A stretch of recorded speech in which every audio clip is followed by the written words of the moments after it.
함께 읽으신 말씀을 가지고 예수 생명 두 번째 시간으로 생명의 떡이신 예수 그리스도라는 제목으로 함께 하나님 말씀 나누도록 하겠습니다. 제가 생명의 떡이신 하면 여러분이 예수 그리스도를 외쳐주시면 되겠습니다. 생명의 떡이신 예수 그리스도.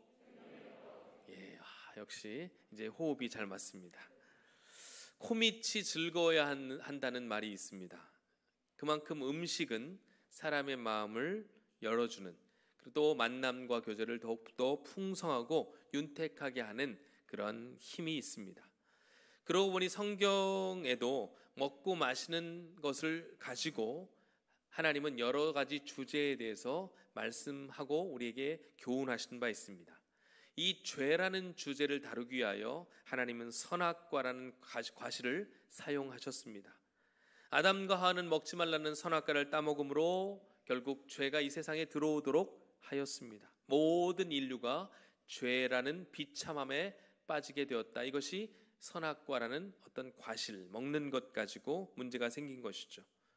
그러나 동일하게 먹는 것으로 시험을 받았으나 우리 예수님은 시험에 들지 않으셨습니다. 굶주리셨던 예수님, 공생애를 시작하기 위하여 40일 금식 기도를 하고 처음으로 딱 이제 나왔을 때 마귀가 사탄이 찾아왔죠. 그러면서 돌을 떡으로 만들어서 먹으라. 그러자 우리 주님은 이렇게 그 시험을 물리치셨습니다. 사람이 떡으로만 사는 것이 아니요, 오직 하나님의 입으로부터 나오는 말씀으로 사는 것이다. 그렇게 함으로 시험을 물리치셨습니다. 첫째 아담은 먹을 것 때문에 시험에 들었지만 둘째 아담이신 예수 그리스도는 먹을 것을 뛰어넘는 시험에서 승리를 하셨다라는 것입니다. 또 예수님은 우리의 신앙의 수준을 음식과 연관하여 자주 설명하시기도 하셨습니다. 마태복음 6장 31절에 그러므로 염려하여 이르기를 무엇을 먹을까, 무엇을 마실까, 무엇을 입을까 하지 말라. 이것들은 다 이방인들이 구하는 것이다. 이렇게 말씀하시면서 믿음의 수준은 어떤 먹고 마시는 것에 좌우되는 것이 아니고 결국 그 의식주를 뛰어넘는 삶의 태도에 있다라고 우리 주님은 가르쳐 주셨습니다. 오늘 말씀에서도 역시 예수님은 하나님의 구원의 진리를 먹고 마시는 것으로, 음식으로 설명하고 계십니다. 오늘 본문 말씀 중에 제가 6장 35절까지만 함께 읽기 원했던 이유는 이 6장 35절 말씀이 오늘 본문의 핵심 성경 구절이기 때문에 그렇습니다. 우리 6장 35절 말씀을 같이 다시 한번 읽어보도록 하겠습니다. 예수께서 이르시되 나는 생명의 떡이니 내게 오는 자는 결코 줄이지 아니할 터이요 나를 믿는 자는 영원히 목마르지 아니하리라. 아멘. 여러분, 저를 주목해 보세요.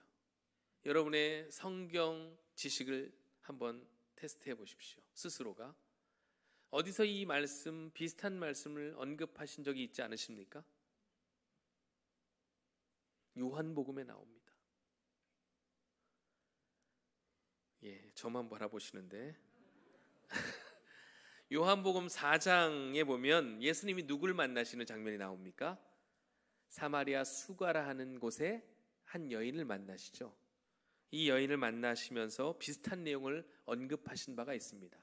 요한복음 4장 13절 14절에 이런 말씀이 있습니다. 예수께서 대답하여 이르시되 이 물을 마시는 자마다 다시 목마르려니와 내가 주는 물을 마시는 자는 영원히 목마르지 아니하리니 내가 주는 물은 그 속에서 영생하도록 솟아나는 샘물이 되리라.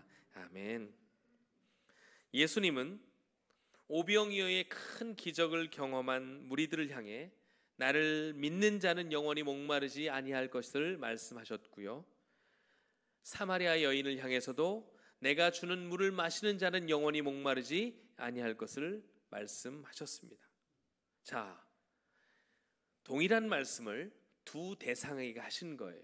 그런데 두 대상은 차이가 있습니다. 어떤 차이일까요? 사마리아 여인은 예수님을 만나긴 만났지만 예수님이 행하시는 표적을 본 적은 없어요.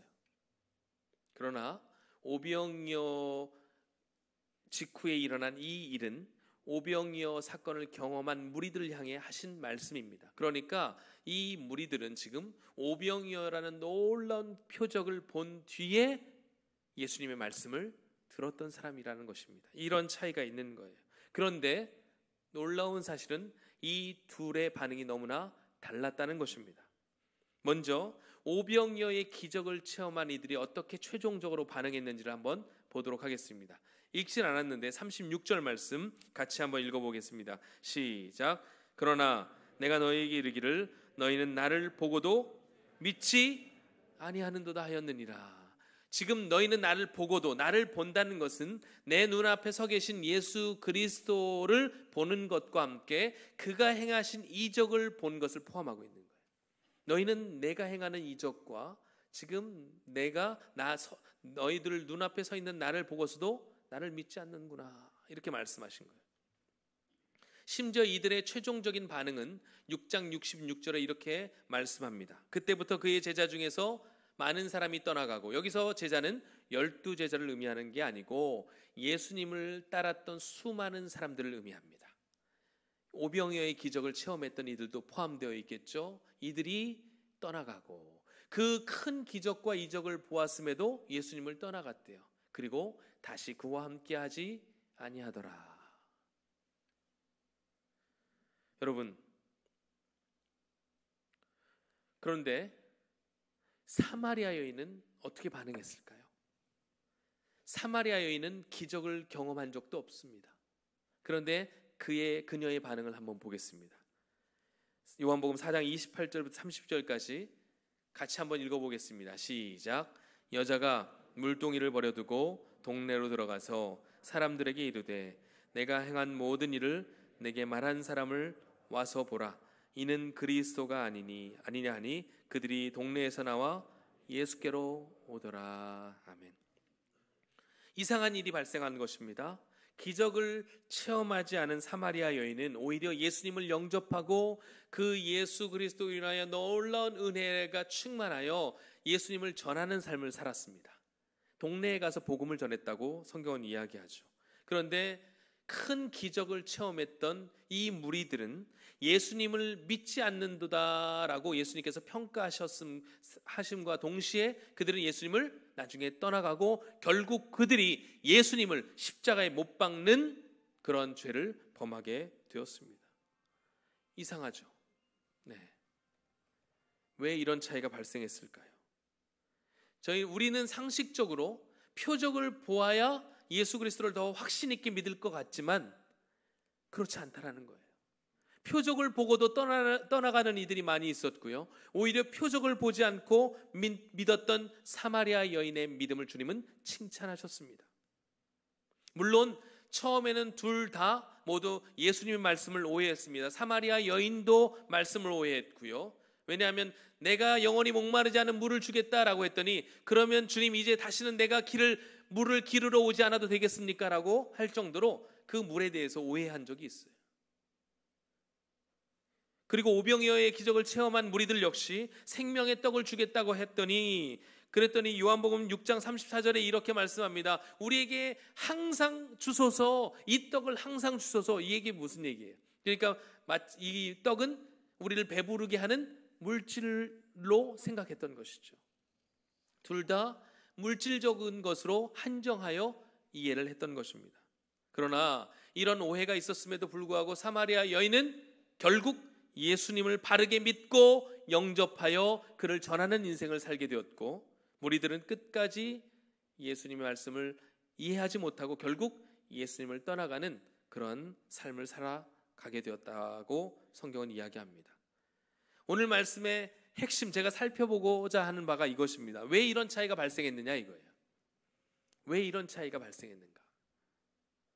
예수님을 못 봤습니까? 둘 다 봤습니다. 심지어 사마리아 여인은 기적을 본 적도 없어요. 여러분에게 한번 묻겠습니다. 여러분 기적 보신 적 있으십니까? 예, 고개를 끄덕이신 분도 계시고 아니신 분도 계신데, 아니 단도직입적으로 예수님이 내 눈앞에서 행하시는 기적을 보신 분 조용히 손 한번 들어주셨어요. 이런 분은 따로 목양실에서 만남이 필요해요. 예수님이 뭐 눈앞에 계셔야 기적을 볼 것 아니겠습니까? 물론 우리의 삶 가운데 여러 가지 기적과 놀라운 일들이 많이 있죠. 그것을 우리는 하나님의 은혜라고 합니다. 그런데 제가 지금 말씀드리는 것은 눈앞에 예수님이 나타나셔서 행하셨던 기적을 본 적이 있냐 이거예요. 그것을 본 사람은 아마 없을 것입니다. 자, 아무도 보지 않았던 이 예수 그리스도를 우리는 그런데 어떻게 믿고 있느냐 이거예요. 또 누구는 왜 보고도 믿지 않느냐 이거예요. 그 원인에 대해서 우리가 더 깊이 알아보기 위하여 이 질문을 한번 던져보고 확인해 볼 수 있기를 바랍니다. 내가 정말 무엇 때문에 배가 고프고 내가 정말 무엇 때문에 목이 마른가? 스스로 질문을 한번 던져보세요. 나는 무엇 때문에 배가 고프고 나는 무엇 때문에 목이 마른가? 다른 말로, 조금 더 쉬운 말로 이렇게 말씀드릴 수가 있겠습니다. 나는 무엇으로 만족하고 있으며 또한 나는 무엇으로 만족하기를 원하는가? 여러분은 무엇으로 만족하는 삶을 살아가고 계십니까? 여러분은 무엇 때문에 만족하는 삶이라고 이야기하시는 것입니까? 그럼 오병이어의 기적을 체험한 무리들은 무엇으로 만족하기를 원했고 또 무엇에 목말라 했습니까? 그들은 예수님이 행하시는 표적에 목말라 했어요. 그것은 곧 무엇입니까? 자신들의 필요를 채워주는 것, 자신들의 배고픔을 해결해주는 그것이 예수님의 이 땅에 오신 목적이라고 그들은 생각했던 거예요.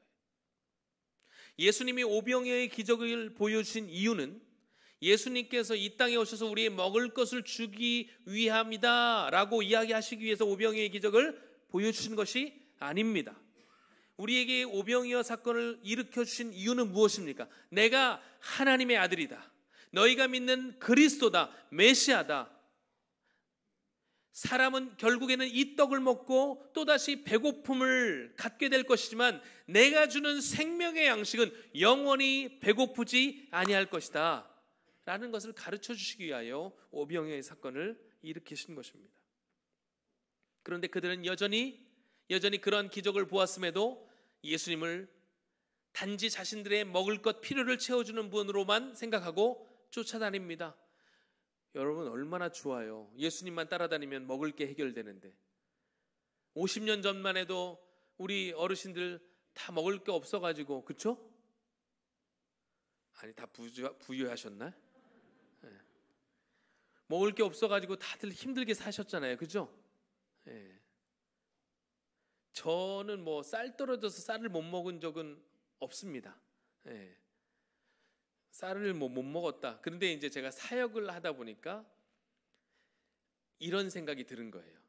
처음 사역을 했을 때 사례비가 너무 적은 거예요. 생각보다. 제가 학원 강사를 하다가 딱 사역을 하는데 사례비가 너무 적어가지고 이런 생각이 들더라고요. 아, 이 사례 가지고는 살기가 어렵겠구나 라는 생각이 첫 번째 들었고, 두 번째, 아, 옛날 우리 목사님들은 이래서 굶으셨겠구나 라는 생각이 들었어요. 그런데 나는 굶지 않을 수 있는 이유가 있었으니 그것은 무엇입니까? 내가 가지고 있는 신용카드 때문에. 한도가 큰 신용카드가 있어서 그래서 나는 굶지 않을 수 있겠다 이런 생각을 했던 거예요. 실제로 신용카드 없으면 어떻게 해요? 빌리고 굶어야죠 뭐. 그러니까 옛날 우리 목사님들은 굶으셨던 거예요. 예. 굶으시는데 그 굶음이 창피하니까 금식하러 가신다고 하신 거예요. 금식기도 하러 가신 거예요. 그게 먹을 게 풍부한데 금식기도 하러 가신 게 아니고 진짜 먹을 게 없으니까 금식하면서 기도하려고. 이 당시 사람들도 이런 핍절한 상태의 대부분의 사람들이었을 것입니다. 그러니 얼마나 좋아요. 예수님만 따라다니면 신용카드 사실 빚인데 그거 하나 있어도 약간은 괜찮은데 그죠? 그 빚지는 거잖아요. 쓸 때마다. 그런데도 살 수 있겠구나라는 안도감이 있는데 예수님만 따라다니면 오병이어의 놀라운 기적들이 있으니 이 사람들이 얼마나 거기에 환호했을까요? 여러분 생각해 보세요. 지금 이곳에 예수님이 오셔서 여러분에게 풍성한 것을 주신다. 사실 설교하기 전에 조금 배에서 꼬르륵 소리가 나더라고요. 그래서 예, 참 맛있는 게 먹고 싶다라는 생각이 들었는데 예수님이 딱 오셔서 그런 것들을 해결해 주시면 얼마나 좋겠습니까? 그러니까 이들은요, 온 신경을 예수님을 알고 싶어서가 아니에요. 예수님이 궁금해서가 아니에요. 그냥 그가 행하시는 표적으로 인하여 내 인생 하나 배불리 먹었으면 좋겠다라는 일념으로 예수님을 쫓아다닌 거예요. 예수님이 어디 가시는지 막 보고 쫓아다닌 거예요. 심지어 막 예수님이 제자들 다 보내고 본인은 조용히 기도하시러 가시기도 하고 그렇게 따로 움직이셨는데도 계속해서 쫓아다닙니다. 그러면서 하는 얘기가 뭔지 아세요? 가버나움에 먼저 딱 가서 선생님 언제 이곳에 오셨습니까? 막 쫓아다녀요. 스토커들이. 예수님은 근데 아셨죠? 이들이 왜 나를 이렇게 따라오는지를. 무엇 때문에 따라왔습니까? 또다시 오병이어와 같은 표적을 보여달라는 거예요. 먹을 걸 달라는 것이죠. 예수님을 자신들의 목표를 달성시키기 위한 수단으로만 그들은 여겼다는 것입니다. 그들의 마음을 너무나 잘 아셨던 주님이 이렇게 말씀하시죠. 내가 진실로 진실로 너희에게 이르노니. 이것을 저희 아버지 버전으로 하면 좋은 말로 할 때, 전 처음에요, 좋은 말로 할 때가, 어른들은 좋은 말로 할 때 이렇게 하나요? 존말로 할 때라고 하잖아요. 그래서 이게 무슨 얘기인지 못 알아들었거든요. 존말로 할 때, 좋은 말로 할 때 들으라 이거죠. 그 다음번에 뭐예요? 매가 간다는 거죠. 진실로 진실로. 예수님께서 마음을 담아 이야기를 하시는 거예요. 뭐라고 하십니까? 진실로 진실로 너희에게 이르노니. 뭐라고 말씀하세요? 하늘로부터 떡을 준 것이라. 모세가 너희에게 하늘로부터 떡을 준 것이 아니라 내 아버지께서 너희에게 하늘로부터 참떡을 주시나니. 그러면서 35절에 그렇게 해서 말씀하시는 거예요. 나는 생명의 떡이다. 한번 따라해 보겠습니다. 나는 생명의 떡이다. 나는 생명의 떡이다. 자, 사람들은요 지금 온통 떡에만 관심이 있어요. 그런데 예수님이 생명의 떡이라고 자신을 지칭하셨습니다. 야, 생명의 떡? 그러니까 갑자기 이들이 궁금해지는 거예요. 그러면 그 생명의 떡을 어떻게 우리가 얻을 수 있습니까? 그랬더니 예수님께서 뭐라고 하십니까? 너희가 하나님의 일을 해야 이 생명의 떡을 얻을 수 있다. 그랬더니 또 무리들이 뭐라고 그래요? 어떻게 우리가 어떤 일을 해야 그 떡을 얻을 수 있습니까? 하나님의 일을 어떻게 합니까? 그들은요 여전히 무엇을 해야 그것을 보상으로 얻는다고 생각하는 거예요. 그러니까 신앙을 일종의 거래로 생각하고 있습니다. 하나님이 원하시는 것을 하면 우리에게 그것을 주시겠다고요? 이렇게 믿음을 거래로 생각하고 있어요. 여러분, 예수님께서 이 땅에 오신 목적은 우리와 거래하기 위해서 오신 것이 아니에요. 우리에게 단지 먹을 것, 입을 것을 주기 위해서 오신 것도 아닙니다. 우리 주님께서 이 땅에 오신 궁극적인 이유가 무엇입니까? 영생을 주시기 위하여, 하나님의 나라를 선물로 주기 위하여 이 땅에 오셨습니다. 여러분, 하나님의 나라는 어떻게 우리에게 주어지는 것입니까? 영접하는 자, 곧 그 이름을 믿는 자들에게는 하나님의 자녀가 되는 권세를 주셨다라고 말씀합니다. 하나님 예수 그리스도를 나의 구주로 영접하는 자에게 하나님의 나라가 임하는 거예요.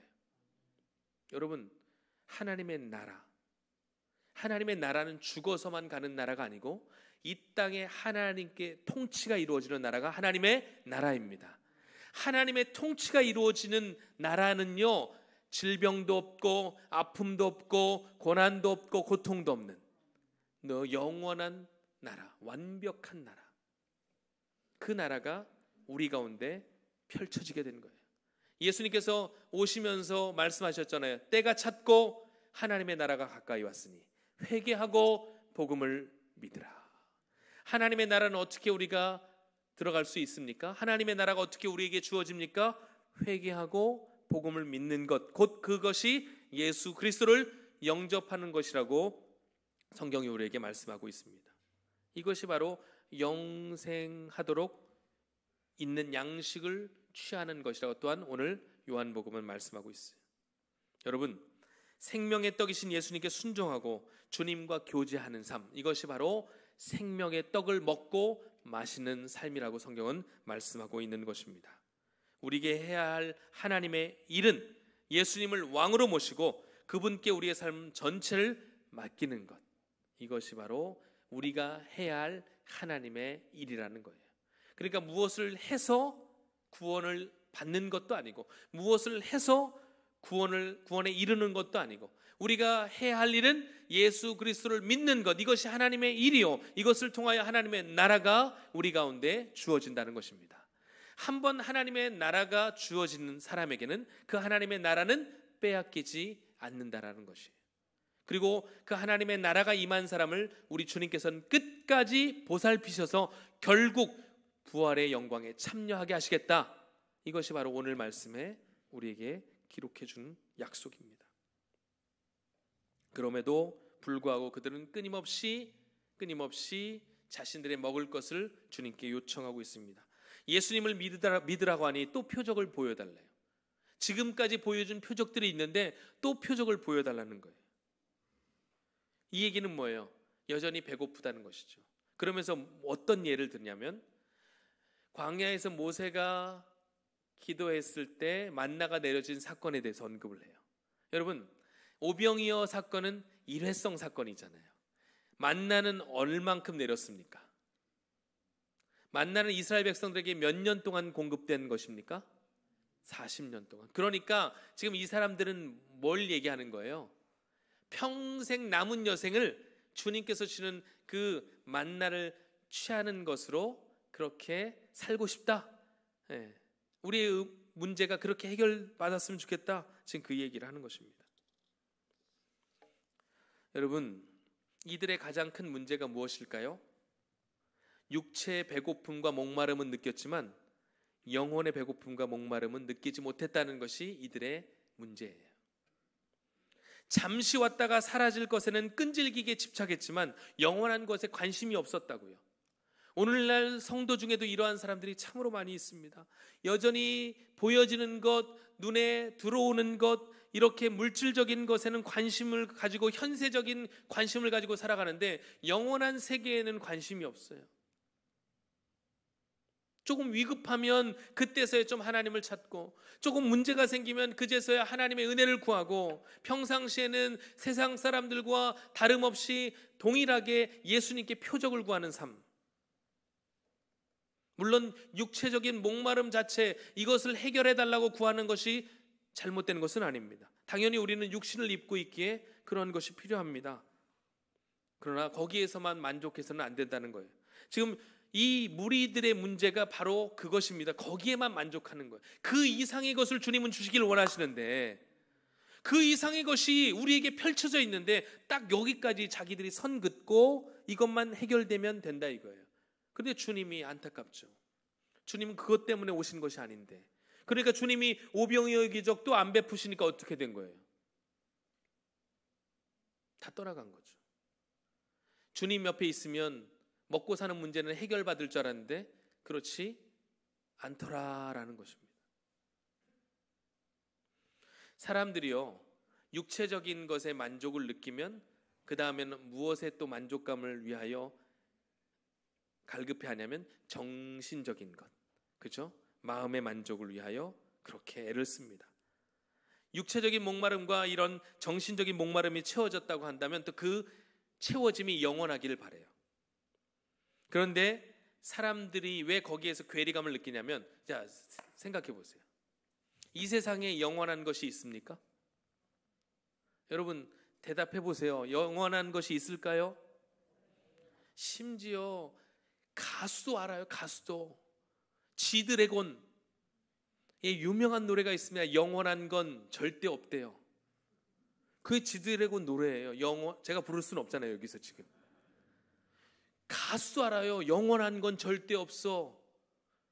그 다음엔 가사는 모르겠어요. 제가 세상 사람들도 알아요. 그런데도 여전히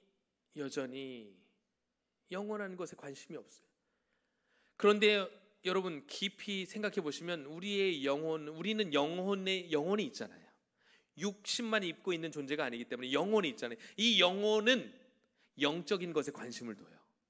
이 영혼에는 영혼이 있기 때문에 영혼은 영원한 것에 관심을 가져요. 그런데 사람은 영원한 것에 관심을 갖고 우리가 누리고 있는 것들이 영원했으면 좋겠지만 이 세상의 것들은 영원하지 않기 때문에 거기에서 괴리가 오는 거예요. 그러니까 결핍이 생기는 거예요. 그러니까 계속해서 그것들을 충족시키려고 다른 것 이것저것 찾는 거예요. 그런데 찾다가 보니까 없다는 거예요. 그 인생의 허무함을 그래서 솔로몬이 노래한 것 아닙니까? 헛되다. 이 세상의 것들로는 만족함이 없었다. 결국 우리의 영혼을 만족시킬 것은 무엇인가? 결국 그거를 그래서 전도서를 쓴 것이 아닙니까? 우리 주님은 일상의 우리의 문제들을 해결하시기 위해서도 우리 주님의 은혜가 필요하지만 더 궁극적인 것을 주시기 위해서 이 땅에 오셨다는 것입니다. 그래서 우리 주님은 자신을 생명의 떡이라고 말씀하신 거예요. 여러분, 하나님의 떡, 생명의 떡의 의미는 두 가지입니다. 첫째, 만나가 이 세상에서 온 것이 아니라 하늘에서 내린 것처럼 우리 주님도 하늘에서 오신 하늘의 아버지라는 사실을 기억하라는 거예요. 육신을 입고 있다고 우리 동일한 인간이 아니라는 거죠. 하나님이시람을 기억하라는 거예요. 둘째, 떡을 먹음으로 사람이 육신의 힘을 얻는 것처럼 생명의 떡을 먹는 자는 예수님을 믿는 자들에게 생명을 주시는 분이라는 것을 알게 하기 위함이라는 것입니다. 이렇게 영혼의 목마름이 있는 자들에게 주님은 다시 한번 말씀하고 계십니다.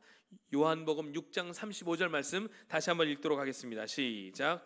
예수께서 이르시되 나는 생명의 떡이니 내게 오는 자는 결코 줄이지 아니할 터이요 나를 믿는 자는 영원히 목마르지 아니하리라. 여러분, 그렇습니다. 주님께로 나아오는 자, 주님의 은혜를 입는 자, 예수 그리스도를 믿어 그 은혜 안에 거하는 자라야 영원히 목마르지 않는 복을 갖게 되는 것입니다. 여러분, 우리의 육신보다 더 고차원적인 이 영혼은 이 영적인 것을 늘 추구하며 살아가요. 모든 것이 다 갖춰져 있어도 영혼의 만족이 없으면 모든 것이 다 불편한 상황이 됩니다. 그러나 모든 것이 결핍되어 있어도 우리 영혼의 만족이 있다면 그것은 세상이 줄 수 없는 참 평강과 기쁨을 누릴 수 있는 최고의 축복임을 기억하십시오. 그 영혼의 만족은 오직 예수 그리스도 한 분밖에 주실 수 없다는 것입니다. 이 생명의 복음이 저와 여러분에게 있는 줄 믿습니다. 자, 여러분은 예수님을 믿으십니까? 생명의 떡이신 예수 그리스도 한 분만으로 만족하십니까? 그렇다면 이제 여러분에게는 사명이 있다는 거예요. 어떤 사명이요? 그 생명의 떡이신 예수 그리스도를 여전히 알지 못하는 자들에게 나아가서 생명의 떡을 자랑해야 합니다. 생명의 떡을 자랑해야 돼요. 모르는 자들에게. 그래서 우리가 새생명 축제를 하는 것입니다. 그 또한 새생명 축제는 불신자들을 초청하기 위한 잔치만은 아니에요. 왜냐하면 기존 신자들, 예수님을 알고 믿고는 있다고 하지만 예수님이 누구신지 진정으로 깨닫지 못하는 자들을 위하여 다시 한번 복음의 메시지를 선포하는 것, 천국 복음의 은혜가 다시 한번 우리 기존 성도들에게도 다가가게 하는 것, 이것이 바로 새생명 축제가 추구하는 바예요. 그러니까 불신 영혼들뿐 아니라 우리 성도들을 향해서 다시 한번 복음이 무엇인지, 하나님의 은혜의 역사가 무엇인지, 우리가 어떠한 존재인지, 어떻게 살아가야 하나님의 마음에 맞는 삶을 살아갈 수 있는지를 다시 한번 말씀을 통하여 깨닫는 시간, 이 시간이 바로 새생명 축제요 천국 복음의 잔치인 줄 믿습니다. 우리는 이미 영혼의 결핍을 그리스도로 인하여 체온받은 존재인 줄 확신합니다. 그렇다면 나아가서 복음을 증거하는 삶으로, 생명의 복음을 전하는 삶으로 살아갈 수 있는 우리 구주 예수 그리스도의 이름을 자랑하는 저와 여러분 모두가 될 수 있기를 주님의 이름으로 축복합니다. 아멘. 우리 함께 찬양하고 기도하겠습니다.